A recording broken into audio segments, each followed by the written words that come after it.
הבאנו שלום, הבאנו שלום, הבאנו שלום. సర్వ సృష్టికర్త, జీవన మరణదాత, సర్వేశ్వరుడైన ఘనమైన యేసు ప్రభువు దివ్యనామంలో యూట్యూబ్ ద్వారా వీక్షిస్తున్న మీకు అందరికీ శుభములు, దీవెనలు, ఆశీర్వాదం తెలియజేస్తున్నాను.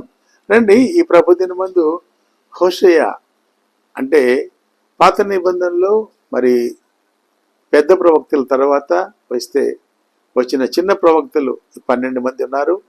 వారిలో మొదటి పుస్తకము హోషేయ గ్రంథము. పాత నిబంధనలో మరి పెద్ద ప్రవక్తలు, చిన్న ప్రవక్తలు అని అంటాం. అంటే వారి ఎందుకు ఈ మాట వాడుతున్నామంటే వారి యొక్క సామర్థ్యాన్ని బట్టి కాదు, కానీ వారు రాసిన అధ్యాయాలను బట్టి పెద్ద ప్రవక్తలు, చిన్న ప్రవక్తలుగా ప్రకటిస్తున్నాం. సరే, ఈ చిన్న ప్రవక్తలు 12 మంది ఉన్నారు. వారిలో మొదటి వాడు ఈ హోషేయ, చివరి వాడు మలాకి. సరే, ఇది 14 అధ్యాయాలు ఉన్నాయి, 197 వచనాలు ఉన్నాయి. The book of Hosea has 14 chapters with 197 verses. సరే, దీన్ని 2 భాగాలుగా చేసుకుంటే ఈ పుస్తకాన్ని మొదటి మూడు అధ్యాయాలు స్థానిక ఉదాహరణలు, డొమెస్టిక్ ఇలస్ట్రేషన్స్ అంటాం, డొమెస్టిక్ ఇలస్ట్రేషన్స్. తర్వాత 4 నుంచి 14 వరకు నేషనల్ అప్లికేషన్, జాతీయ అన్వయింపులు. మొట్టమొదటి ఏమో స్థానికంగా ఉంటుంది, తర్వాత అధ్యాయాలేమో మరి జాతీయ పరంగా ఉంటాయి. ఇది హోషేయ గ్రంథం యొక్క, ఇది క్రీస్తుకు పూర్వము 715 సంవత్సరాల క్రితము వ్రాయబడింది. 715, 710 ఆ మధ్యకాలంలో వ్రాయబడిందని జ్ఞాపకం చేసుకుంటాం.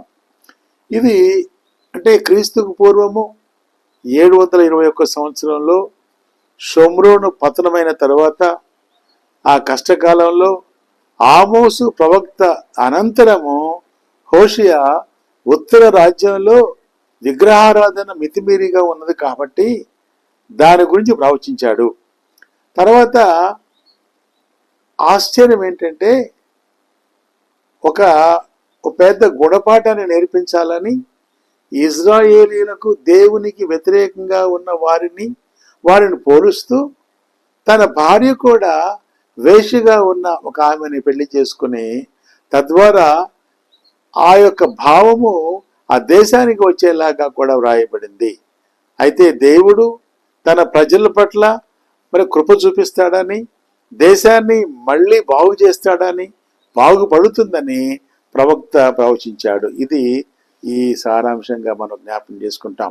దీనిలో ప్రాముఖ్యంగా కనపడేది ఏంటంటే ఇజ్రాయేలు యొక్క అపనమ్మకత్వము, దేవుని ఆశీర్వాదం పొందుటకై హెచ్చరికలు. నేను మరలా చెప్తున్నాను, ఇజ్రాయేలీయుల అపనమ్మకత్వము, దేవుని ఆశీర్వాదాన్ని తిరిగి మరలా పొందుకుంటాకై హెచ్చరికలు. ఇజ్రాయేలు ఉత్తర దేశ ప్రవక్త హోషేయ. దాదాపు 2 దశాబ్దాలు ఇజ్రాయేలీయులు యెరోబామును అనుసరించి దేవునికి వ్యతిరేకంగా జీవించడం వల్ల దేవుణ్ణి వెంబడించకుండా దేవుని మాటలు పెడిచెవిని పెట్టి వారు ఇష్టానుసారంగా జీవించారు. కాబట్టి అంతేకాకుండా దాను, బేతేలు అక్కడ యెరోబాము వ్యతిరేకంగా ఉన్న విగ్రహాలు పెట్టి యెహోవా దేవుణ్ణి పూజించకుండా ఇతర దేవుళ్ళు, దేవతలను పూజించారు. అంచేత ఈ ప్రవక్త వారి కొరకు ప్రవచిస్తూ వచ్చాడు.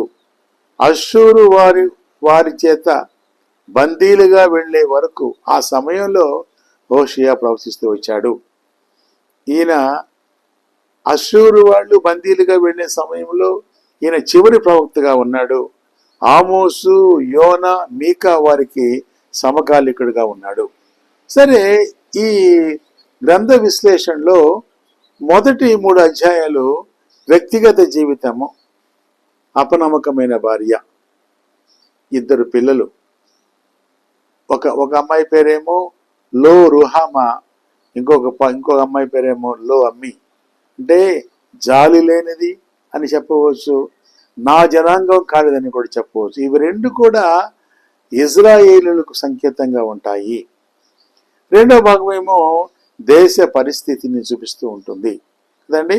ఒక ప్రవక్తను తన భార్య యొక్క అపనమ్మకత్వాన్ని వలన ఆ అపనమ్మకత్వంలో ఉన్న భార్యను పెళ్లి చేసుకోవటం ద్వారా ప్రజలు అపనమ్మకంగా ఉన్నారనే భావాన్ని చూపిస్తూ చివరకు వారు దేవుని వైపు తీసుకురావడానికి ఆ ప్రవక్త జీవితాన్ని దేవుడు వాడుకున్నాడు. దేవుని పరిశుద్ధత, దేవుని ప్రేమ మరియు దేవుని న్యాయ తీర్పులు ఇవన్నీ కూడా పాపములో ఉన్నవారు, పాపంతో నింపబడిన ఆనాటి ప్రజలకు దేవుడిచ్చిన హెచ్చరికలు, దేవుడిచ్చిన కర్తవ్యాలు, వారి బాధ్యతలు. తర్వాత వారి ద్వారా కలిగిన వారి పశ్చాత్తాపం పొందిన తర్వాత దేవుని అభయము, దేవుని ఆశీర్వాదము, దేవుని ప్రేమ, దేవుని కరుణ, దేవుని జాలి వెంటాడుతూ ఉంటాయి. మరలా ప్రజలను క్షమిస్తూ వచ్చాడు. కాబట్టి ఈ యొక్క ఈ 14 అధ్యాయాల్లో మూడు ప్రాముఖ్యమైన వచనాలు ఉన్నాయి. నేను చెప్తున్నాను. 6:1, తర్వాత 2వ అధ్యాయము 19-20, 3వది 13వ అధ్యాయం 14 వచనం. ఈ 3 వచనాలు జాగ్రత్తగా చదివితే మీకు అర్థమవుతుంది. నేను చదువుతున్నాను 6:1. I'm reading the book of Hosea chapter 6 verse 1. మనము యెహోవా యొద్దకు మరలుదము రండి. ఆయన మనలను చీల్చివేసెను, ఆయనే మనలను స్వస్థపరచును, ఆయన మనల్ని కొట్టెను, ఆయనే మనల్ని బాగు చేయను. 2 దినములైన తరువాత ఆయన మనలను బ్రతికించును. ఎంత మంచి మాట అండి. ఆయన ముందు చీల్చివేస్తాడు, మనల్ని ఆయన కొడతాడు, మనల్ని బాధపడతాడు, అయితే మరలా మన స్వస్థపరుస్తాడు అంటున్నాడు కదా. ఆయన మనల్ని కొట్టెను, ఆయనే మనల్ని బాగు చేయను, 2 దినములైన తర్వాత మనల్ని బ్రతికించును. ఈరోజు ఇలాంటి మాటలు హోషేయాలో ఉన్నాయి. ఓ అపనమ్మకమైన స్త్రీ అపనమ్మకమైన జనాంగానికి గుర్తుగా ఉంది. ఈరోజు అంటున్నాడు, ఒకవేళ అపనమ్మకమైన జీవితంలో నీవుంటే ఇది నీకు హెచ్చరికగా నువ్వు గుర్తుంచుకోవాలని. ఎందుకంటే ఇంకో మాటలు చెప్పాలంటే ఆధ్యాత్మికంగా చూసుకుంటే ఈ యొక్క 14 అధ్యాయంలో కూడా దేవుని ప్రేమ, దేవుని కరుణ, దేవుని జాలి అది కనబడుతూనే ఉంటుంది. ఎంత ఘోర పాపినైనా సరే క్షమించి తిరిగి తన హక్కును చేర్చుకునే ఏకైక దేవుడు ప్రభు అయిన యేసుక్రీస్తు వారు. తర్వాత 2వ అధ్యాయము 19-20 అంటాడు. నేను చదువుతున్నాను. I'm reading chapter 2 verse 19 and 20. నీవు నిత్యము నాకుండునట్లుగా నేను నీతిని బట్టి తీర్పు తీర్చుట వలనను దయాదాక్షిణ్యములు చూపుట వలనను నిన్ను ప్రధానము చేసుకుందును.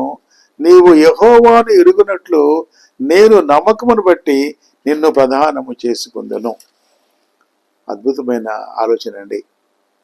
అపనమ్మకమైన స్త్రీ ఉన్నా కూడా అంటున్నాడు, దేవుడే ఆయనే భర్తగా ఉన్నాడు. ఇజ్రాయేలీయులు పవిత్రత లేని భార్యగా ఉంది.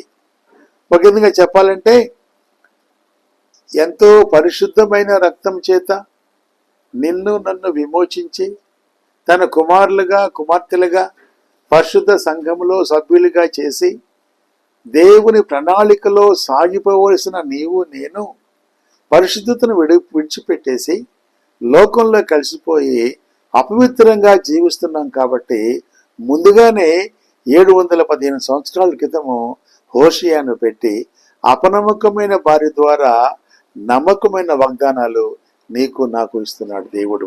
కాబట్టి ఈ యొక్క అధ్యాయం ఏంటంటే, ఒకవేళ నీ జీవితంలో దీనిలో మూల పదం ఏంటంటే యెహోవా ఎడల భయభక్తులు అనే మాట కనబడుతుంది. నేను ముందుగా చెప్పినట్లు ఇశ్రాయేలీయుల అపనమ్మకత్వము దేవుని ఆశీర్వాదాలు పొందుటకై హెచ్చరికలు. ఈ 14 అధ్యాయాల సారాంశం ఏంటంటే, ఎలాంటి వాడైనా సరే దేవుని హెచ్చరికలు పరిచయం పెడితే దానివల్ల వచ్చే ఫలితాలు, దానివల్ల వచ్చే ప్రమాదము అది మనం కోలుకోలేం. కాబట్టి దేవుడు నీకు సమీపంగా ఉన్నప్పుడే, దేవుని వాక్యము వింటున్న ఈ సమయంలోనే నీవు అంగీకరిస్తే అపవిత్రమైన జీవితం వెళ్ళిపోతుంది. పవిత్రుడిగా, పరిశుద్ధుడిగా, శుద్ధుడిగా జీవిస్తావు. అలాంటి మహాకృప దేవుడు నీకు దయచేస్తాడు. తర్వాత ఇంకొక ముఖ్యమైన వచనం ఏంటంటే, మరి 13-14లో కూడా అద్భుతమైన మాట కనపడుతుంది. 13 నేను చదువుతున్నాను. ఐఎమ్ రీడింగ్ చాప్టర్ 13 వర్స్ 14 అంటాడు కదా. ఏమంటే, అయినను పాతాళములో నుండి నేను వారిని విమోచింతును, మృత్యుము నుండి వారిని రక్షించును. ఓ మరణమా నీ విజయం ఎక్కడ? ఓ మరణమా నీ మిల్లెక్కడ? ఎంత మంచి మాట అండి. మరణాన్ని జయించిన మృత్యుంజయుడు యేసు ప్రభు వారు. కాబట్టి యేసు ప్రభు వారికి ముందుగానే ఆయన భూలోకంలో మానవాకారంలో రాకముందే 715 సంవత్సరాల క్రితమే క్రీస్తు జన్మించడానికి ముందుగానే ప్రవచించబడింది అద్భుతమైన మాట. మరణము మరణించింది యేసు ప్రభు మరణం ద్వారా. అంటున్నాడు, ఓ మరణమా నీ విజయం ఎక్కడ?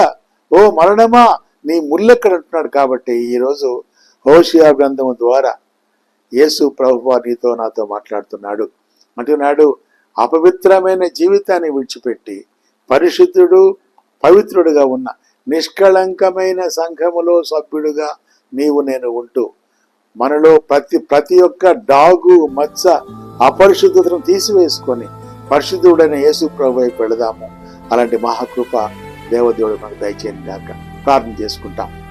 మహాకృప గల తండ్రి, మా ప్రేమ గల నాయన ప్రభువా, మా దేవ, హోషియా గ్రంథం ద్వారా అపనమ్మకమైన జీవితాలు ప్రభు పరిశుద్ధులుగా మార్చబడటానికి తండ్రి మీ దగ్గరికి వస్తే ఎలాంటి వారినైనా మీరు తండ్రి మార్చగలరని మాకు ముందుగా తండ్రి హోషియా అనే మాటకు రక్షకుడు అనే భావం చూపిస్తున్నావు తండ్రి.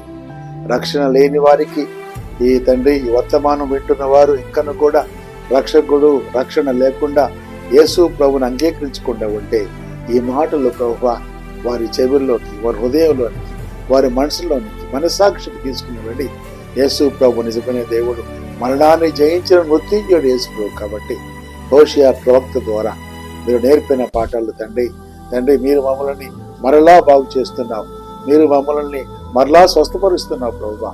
మా పాప జీవితాన్ని విడిచిపెట్టి తండ్రి పరిశుద్ధులుగా మార్చావు తండ్రి. హోషియా జీవితంలో తండ్రి మీరు అనుమతించారు ప్రభువా. ఈ తండ్రి ఇది కేవలము ఆయన భౌతిక భావం కాకుండా ఆధ్యాత్మికంగా ఆలోచించు ప్రభువా.